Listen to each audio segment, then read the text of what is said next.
Hey guys, Mike the Cop. I'm just going to get right into it. If you don't know who Logan Paul is, it probably just means you're not 12, since that's probably mostly who watches him. Logan and Jake Paul are popular YouTubers.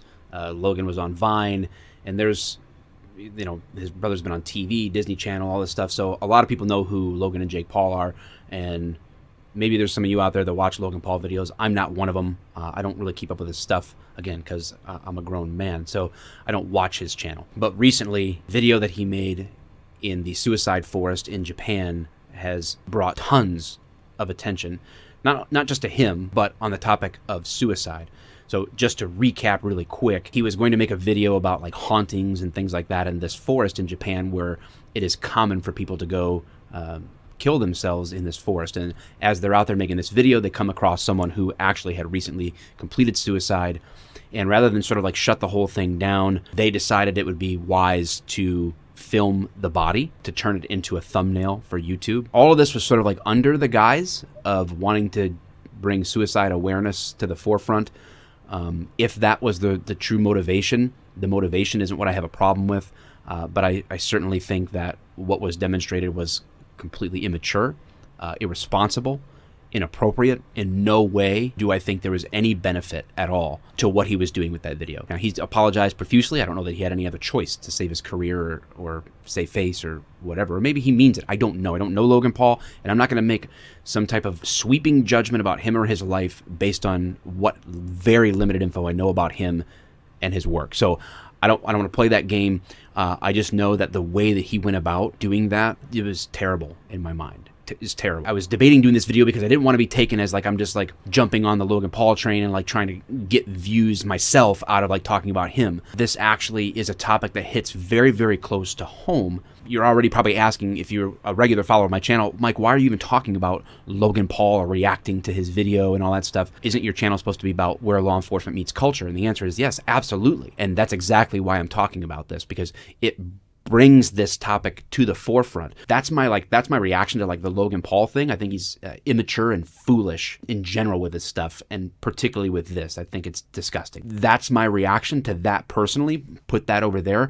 But what this does do is bring suicide as a topic to the forefront and gives me an opportunity to step in and hopefully say something of value when it comes to that topic. The thing is, cops deal with suicide all the time in two ways. One is they respond to all of the suicidal calls of people who are struggling with suicide, who are contemplating suicide, and also who have completed suicide. Unfortunately, we have to go to those. And so it's a regular, terrible, tragic part of our career that very likely sticks with us in ways that a lot of people won't know or understand unless you've had that experience as a first responder. That is happening all the time. And then on the other side, we actually deal with suicide because suicide is a huge issue in the law enforcement community. Very few people know that.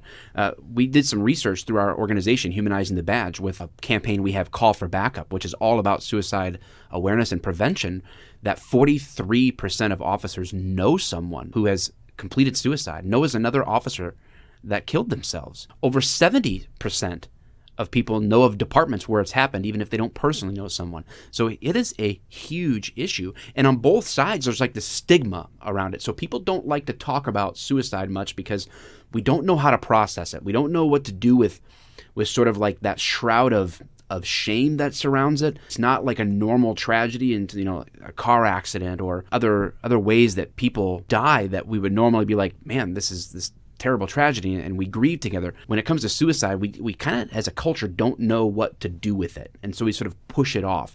And this is an opportunity for us, when it's in the spotlight, to step in and say something that hopefully brings value to the conversation in a way that is more than just awareness. It's actually giving us some steps to actually do something about it. The two components that I want to hit real quick are the awareness side and the prevention side.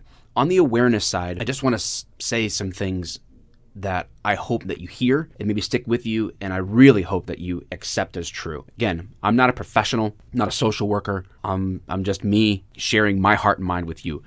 First is this. If you think that suicide is the answer, it's not. It's actually counterproductive. It's not accomplishing what people who are contemplating suicide think it's going to accomplish.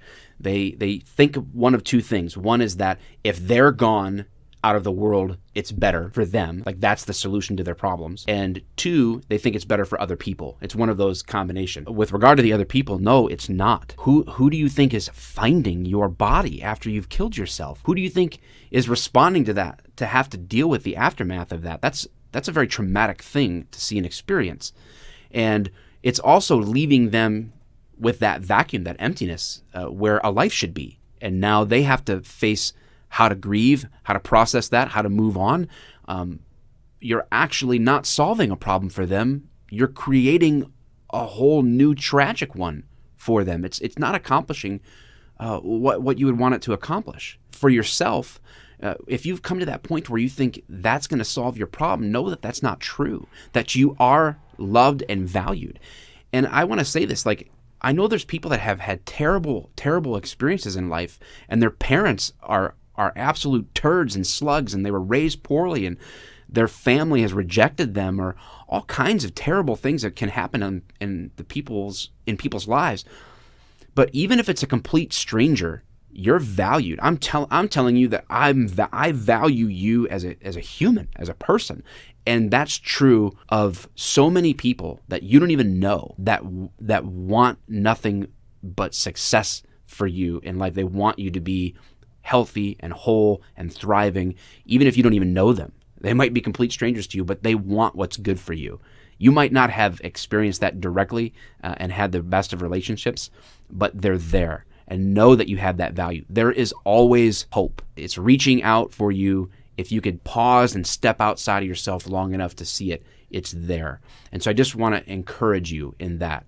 I just wanted you to be aware of those things. So on the awareness side, know those things, and I hope that you experience and understand those things, and know that suicide is actually a real huge issue in our culture that we can't just cover up. We have to talk about it. Now, when it comes to the practical side of things, I'm going to talk about two things.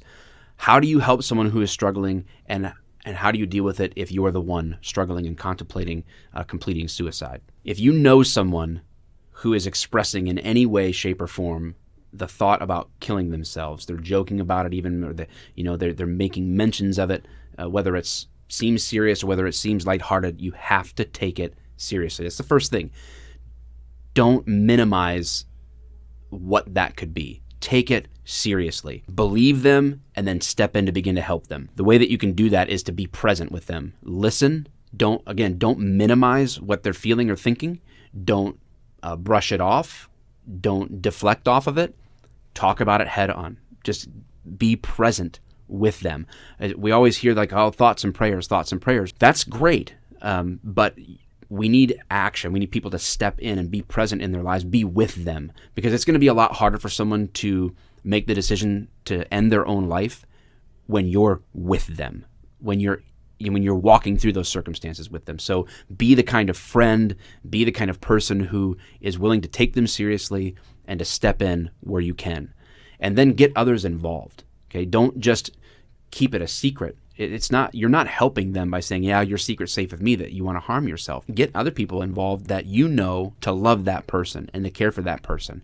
Get them involved and be present in their life and walk through that circumstance with them. This is not easy stuff. This is not like, oh, if you just do these 3 things, it's easy. I'm not saying it's easy at all. It could be very, very difficult, very, very dark. It could be a life-changing experience to have to walk through this stuff with people. But at the end of the day, if we find value in another, we have to be willing to give a little bit of ourselves and our time and our energies to help see something through that could save a life. And so I'm just encouraging you to be that kind of person in the lives of others, that you might recognize something is not right with what they're saying, what they're doing, and you fear that they might be contemplating that. Step in. And those are just some guidelines for that. Now, if you are someone who is struggling with suicide, the first thing you're going to have to do is, no matter how hard it is, you have to reach out to someone that you trust. Okay, I know that for some of us, that's a very small circle. Some of us are blessed with a wider net of people that we trust in our lives, but you've got to reach out to someone that you trust, that you can be honest with, and just tell them what's going on. And that's the first thing. Now, sometimes the people that we trust aren't always the people that are going to understand, though. So sometimes we have to reach out to a peer, someone that has had our experiences. This is very true in law enforcement.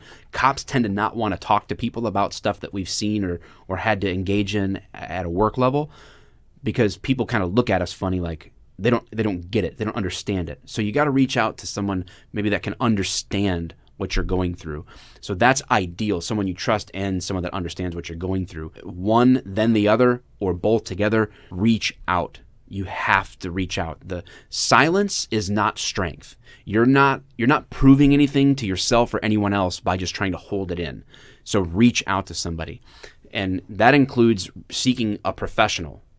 If you need to call the National Suicide Prevention Hotline, we'll put that number on the screen. We'll put it in the description. If you are seriously contemplating suicide, just give it a chance. It might be a last ditch effort, but it's that part that says, like, proves to you there's hope. Proves to you that even if it's a complete stranger on the other line, someone cares. Someone doesn't want to see you end your life. Again, these aren't these foolproof steps. I don't have like this way to guarantee no more suicides. I wish that was the case. I hope as a cop I never have to go to another suicide scene ever again. I hope I never have to tell another parent that their kid had killed themselves. I never want to have to tell a mother, a brother, anybody that loved that person what happened or how they did it, or I never want them to have to come home or go to your house and find you in that condition. And then I'm in the position where I have to comfort them and to guide them and deal with the fallout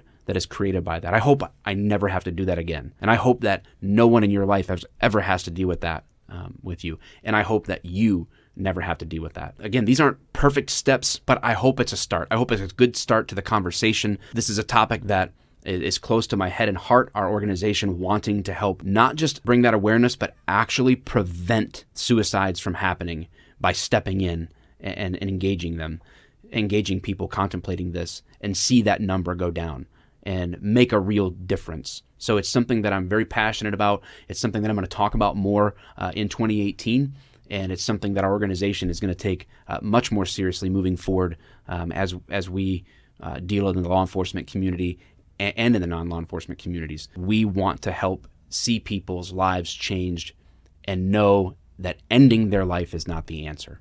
So thanks for listening. Don't know how this will end up turning out, but I hope that it's been encouraging for you. Thanks, guys.